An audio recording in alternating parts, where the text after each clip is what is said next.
What's up everyone, I'm B the Installer and I am just back from New York where Value Electronics has crowned their King of TVs in their 21st annual TV Shootout, which was really awesome and it's a great event that I'm happy to be part of with Robert and Wendy Zahn. So in this video, I'm gonna go over who the contestants were at the actual shootout, what they were judged on, who won, and at the end of the video, I'm gonna give my thoughts on the TVs themselves, what I liked and didn't like, how they were judged, and then the entire process and what it means for you guys when it comes to buying advice. Would I recommend certain TVs just because they won this, or do I think that there's a lot more to think about when buying a TV? So let's get into it. Tons of information, and at the end, buying advice for you as always. So even though I was asked to, I was not a judge or involved in this process so that I could just report and tell you guys what I think about it. And the four TVs that were represented were the LG G5, which is a fantastic traditional WOLED TV that looks beautiful on the wall. It's a flagship LG, gets better and better every year. I absolutely love it. It's stunning and it comes in sizes, I think up to 83 inch and possibly even a 97 inch, but the more popular sizes are the 65 and the 55 and then 77, 83, etc. And in this instance, all four TVs were 65 inch. Next, we have the Panasonic Z95B, which has made its way to the United States, which is fantastic for us because it comes with a great reputation for being an extremely good OLED TV. This also has an LG WOLED display, the tandem OLED that is new to this year. So both the LG and the Panasonic share the same OLED panel. Then third, we have the Samsung S95F, which is a QD OLED, I believe, 4th generation, extremely bright, extremely colorful, and is really awesome, to be honest. We had the 77-inch version of that this year so far, and I absolutely loved it. And one unique feature about this Samsung QD OLED is it has that anti-glare finish to it, but I don't think it really has to do with the shootout per se. Most of the content we saw was in the dark, and there was a little bit of the section which it was bright living room, but that's neither here nor there. And then the Sony Bravia 8 Mark II, which has the same panel of the Samsung S95F. I think it is also the 4th generation, but I'm not 100% sure on that. But Sony, again, QD OLED, they already have the A95L, which I think has won the best TV of the year for 2 years in a row with the QD panel from Samsung. And now this Bravia 8 Mark II also has a QD OLED panel from Samsung. So 2 tandem OLED panels, 2 QD OLED panels fighting it out for best TV of 2025. All four were OLED TVs, and I think that that in itself is a testament to how good OLED TVs are compared to, let's say, mini LED TVs. There's just a lot going for OLED TVs, and at the same time, very little downside. So I think that the right TVs were there, but there's still a lot of other TVs that are awesome, not included here, and I'll get more into that later. Now, I don't think it would be super useful to go into detail on every single category for every single TV and tell you exactly which one was the best for little things, but I'm going to try to generalize and summarize them to the best of my ability by telling you the categories right off the bat. So first, for SDR voting categories, there's contrast and grayscale, there's color, there's processing, and then bright living room and out-of-the-box accuracy. And then in HDR voting, we have dynamic range and EOTF accuracy, color, processing, and then general consumer, bright living room, and out-of-the-box accuracy. So those are the categories in which these TVs were judged upon. Now, before I get into the results, I do want to say that if you were to have any of these TVs, you'd be more than happy, to be honest. They are four of the best TVs on the planet with very small differences, and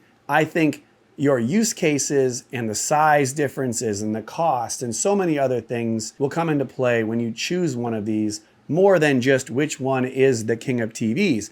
Not to say that it's not important. I think this is a really cool competition and I think it's great. But at the end of the day, I'm not sure the results will necessarily sway everyone's decision on which one they're going to buy. But let's get into some of the results here and then talk about who was crowned King of TV in 2025. Now, to see which TV was the best, most of the categories were not directly comparing the TVs to each other, but comparing the TVs to a Sony BBM monitor, a mastering monitor that is looking exactly the way that the creator would want it to, and then seeing which of these TVs could match that monitor and best represent the creator's intent. So that's very important to understand. It's not just looking at the Sony and comparing it to the Samsung, but how each of them compare to the monitor themselves. So first, SDR voting categories. A lot of this has to do with what we're going to watch at home, on cable, sports, TV shows, things like this. And it was a very interesting contest because early on in the year, there was a lot of talk about Sony's Bravia 8 Mark II not being great in SDR, I guess out of the box per se, but once it's calibrated, looks a lot better. And I believe that even ratings had them very, very low for SDR in the way that they score their TVs, and that's their methodology, and I have no problem with ratings. I love them, to be honest, and I always use them for comparisons. But it was interesting to see that the Sony won first place with regards to SDR voting categories. They won on contrast and grayscale by a little bit over the Samsung QD OLED, but both QD OLEDs won by at least a half a point over the traditional OLED TVs. 4.41 for Sony is a pretty solid win, with the Samsung being second. And then when you get to color in the low luminance and general skin tones, it was the Panasonic that actually won. And to be honest, I thought that the Panasonic looked very even across a lot of these categories. Again, I was not judging, and I wasn't always in the best position to see how good these TVs were in comparison to the BVM monitors that they used in order to see which one was most accurate. So while the other scores in this category were very close, the Panasonic averaged about 0.1 higher in these categories there. And then we get to processing. And from my knowledge with regards to TVs, it's very clear that Sony upscales fantastically. And when it comes to SDR processing, I would expect them to have won this. Now, I didn't stand up there and measure one versus the BVM and the other versus the BVM, etc. But it's no surprise that Sony won this category. It's just kind of surprising by how much. Again, Sony scored 4.22 on this out of 5, and no one got above 3.8. So that was the Panasonic, 3.78. Samsung, which I typically notice is not the best at upscaling, got 3.66. And to be honest, I'm pretty surprised that the LG G5 is all the way down at 3.31. That's almost an entire point lower than the Sony. And,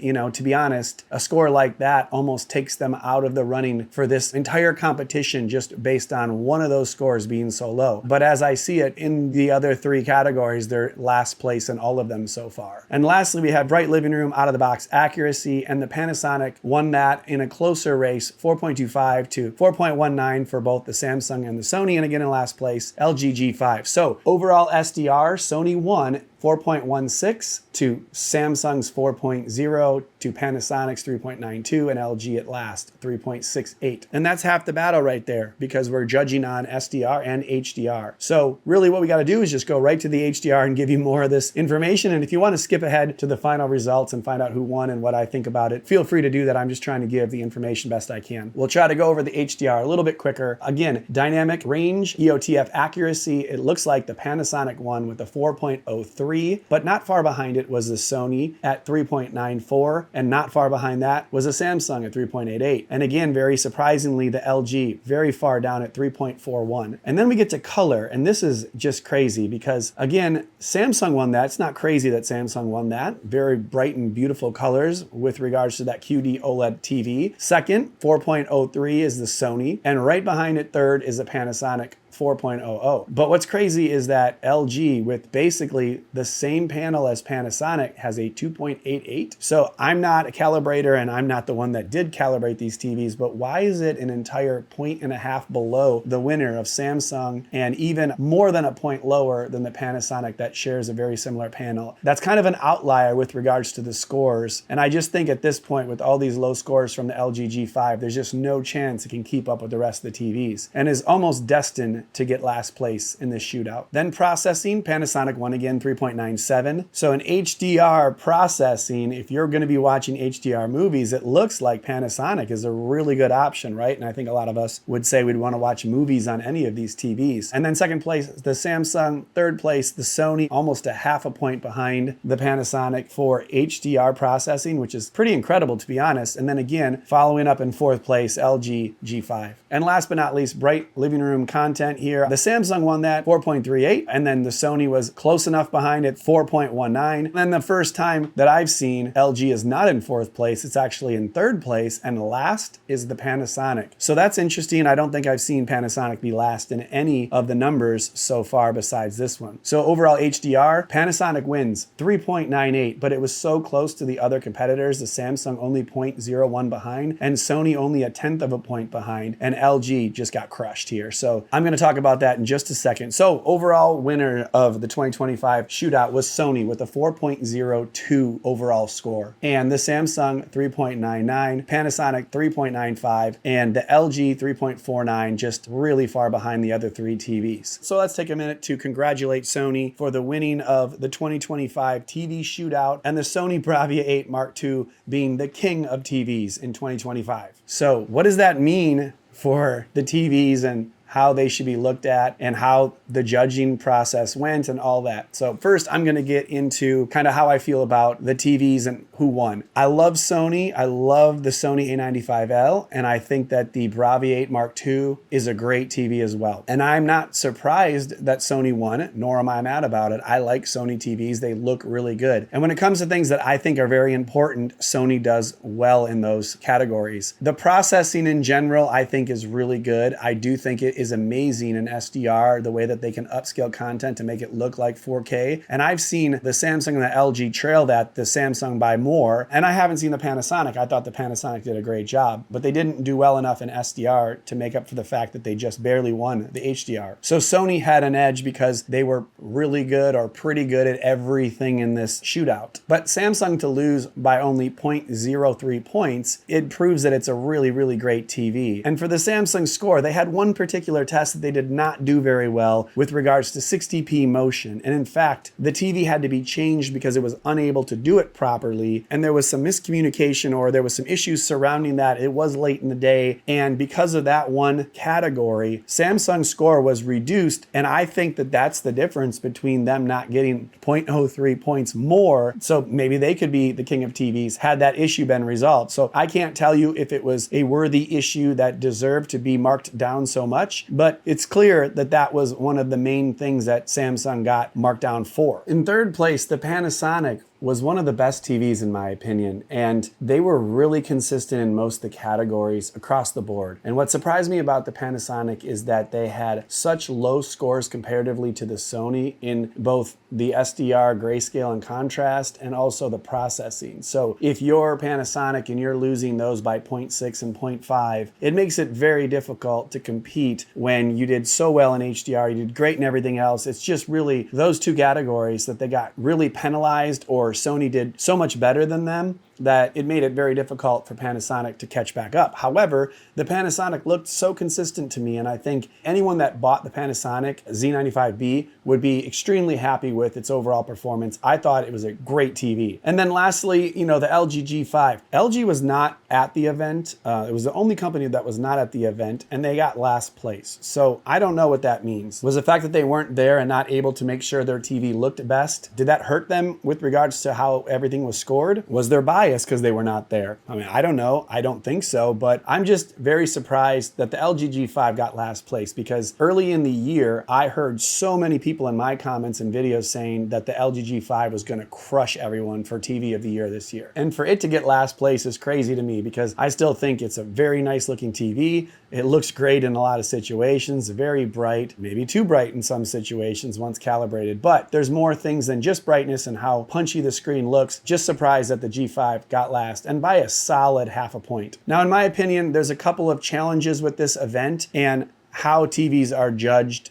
based on both the time that people get to spend with the TVs, but also the point system and how accurate that can be across what I think was 9 judges. So that is a lot of judges to be working in a very small space in the dark, trying to fight for time with each TV and figure out these very, very minute differences between these awesome TVs. So maybe less is more, with the ability to really give a lot of different scores on all these different parameters. So 16 different voting parameters, 1 to 5 voting with a half-point increments, 5 being a near perfect match. But the problem is that's in the eye of the beholders. And at the same time, if it isn't matched, how far can you give demerits? And is that accurate across the different judges? So a lot of issues there. And then secondly, how much time and energy you can put in. Toward the end of the day, I noticed everyone was getting pretty tired, pretty exhausted. It was getting pretty warm. And so was anything missed toward the end of the day? Was it accurate? And were those points toward the end of the day weighted more heavily on the differences than early in the day? So a lot of things to consider there, but I think the main takeaway again is that all 4 of these TVs are fantastic, and it takes nothing away from Sony being the king of TVs, the Bravia 8 Mark II. Fantastic TV, I love it. Now what's crazy to me is that not a lot of people seem super thrilled that Sony won. Maybe it was the fact that there was a lot of complaining about Sony early on. Maybe it was the fact that the expectations were it wasn't as good as the A95L from the previous years, or ratings.com's lower score for the Sony Bravia 8 Mark II. But in the end, it still won because it was consistent in a lot of categories, and it didn't necessarily get last place in any categories. So if you're doing everything pretty good and some things exceptionally well, you're probably up there and can potentially win something like this. But it's definitely interesting that it won by so much in SDR, which was specifically the category it seemed insufficient earlier in the year. But hey, what if you want a 77-inch? It doesn't exist anything larger than 65. So then you're going to have to go to second or third place, right? So right there is the first differentiator on what might be the king of TV for you. If you want a 77-inch, you can't even get the Sony. Panasonic, LG, Samsung all have 77-inch TVs. So there's a lot of factors that might change your opinion. Now, Samsung doesn't have Dolby Vision. So if you're going to be watching movies all the time, are you happy with HDR10 Plus, or do you want to have, the industry standard Dolby Vision on all your movies? And then what if you want to wall mount one of these TVs? I mean, at the shootout, they all looked pretty good on the walls, but you're going to put this in your living room. The LG G5 and the Samsung S95F look fantastic on the wall because they both have kind of different connectivity and wall mounts that make them look so nice on the wall. There's all kinds of things that can make, the TV right or not right for you. So my main takeaway is that I think the Sony was fantastic. I think the Panasonic Z95B was also awesome. I think the Samsung S95F is a really good TV. I do think that's a little bit more niche for people. I think it's a really good gaming TV. I think without Dolby Vision, it makes it a little bit hard to recommend over the other two for watching movies. And at the same time, that glare-free finish is kind of a plus and minus. If you have a, off-angle light that's going to be reflective into your vision, it can kind of change the way that TV looks. But if you have a lot of windows in your house, it actually kind of helps because it really knocks down reflections and you don't see so much back at you. So that's another thing. And when it comes to the Panasonic, it's such a new TV for me. I'm actually interested in getting that in the house so I can really evaluate it and tell you guys what I think in-house, maybe with the 77-inch, and maybe that ends up being my perfect TV because I can't get a Bravia 8 Mark II in a 77-inch. Although I have to say right now, the A95L that I currently use is my favorite TV, and that's not going anywhere until I can actually see this Panasonic. So, it is what it is. But if you guys want to get an idea of what is the best TV for you, I highly recommend you go down into the description where I have made a TV quiz called techquiz.ai, where you can go down there and it'll ask you how far you sit away from a TV, or what kind of content are you going to watch, all these different questions that are relevant, and I think maybe even more relevant than which one is the most perfectly accurate TV in a dark room. So I do think the TV quiz is going to really help evaluate which TV is best for you, and that's why I made it and put it down in the description. And you can actually click on the TV that might be right for you, buy it right off that. We get a small commission on there at no cost to you, but at the same time, I'm happy to have people go down there and kind of give me feedback on how they think that quiz does for you guys. So check that quiz out in the description. But if you guys already know the exact TV you want, I highly recommend you call Value Electronics because they are doing a crazy offer right now, which is any of the products that you buy from them, you're going to get at the lowest possible price in the industry, but they're going to give you 10% store credit back for other accessories and products. So if you spend $3,000 on one of these flagship 65-inch TVs, you're going to get $300 back that you can use at the store for anything else that you might want. TV mount, HDMI cord, stereo system equipment, all that. So I think that's a really cool offer, and you should definitely check the links in the description to either go to their website or probably even easier, just call Robert and Wendy at Value Electronics. They're great with shipping the products to your house. You can get really, really good prices, and that cashback and in-store credit is something you can't get at Best Buy or anywhere else. So check that out as well. And make sure you tell Robert and Wendy that Be the Installer sent you. And if you haven't already, smash the like button and subscribe to the channel, comment below, do all these things, and I will see you guys in the next video.